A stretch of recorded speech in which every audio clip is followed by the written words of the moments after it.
જૂનાગઢ જિલ્લાના માંગરોળ અને ચોરવાડ નગરપાલિકા ચૂંટણી જંગમાં પ્રથમ વાત કરવામાં આવે તો માંગરોળ નગરપાલિકાના કુલ 9 વોર્ડ છે, જેમાં 36 બેઠકો છે અને તે પૈકી વોર્ડ નંબર 5ની 4 બેઠકો બિનહરીફ ભાજપના ફાળે જતી રહી છે। 8 વોર્ડમાં 32 બેઠકો માટે 97 જેટલા ઉમેદવારો ચૂંટણી મેદાનમાં ઉતર્યા છે, જ્યારે ચોરવાડની વાત કરવામાં આવે તો અહીંયા 6 વોર્ડમાં આવેલા છે અને 24 બેઠકો છે, જે 24 બેઠકો માટે 50 જેટલા ઉમેદવારો ચૂંટણી લડી રહ્યા છે।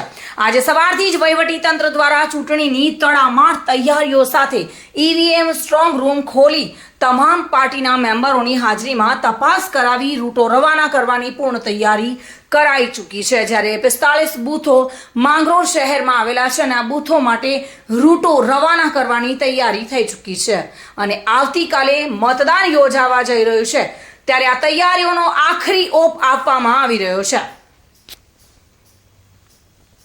Bureau report, today Gujarati news. આ સમાચાર આપને કેવા લાગ્યા? ટુડે ન્યૂઝને લાઈક, શેર અને સબસ્ક્રાઇબ કરો।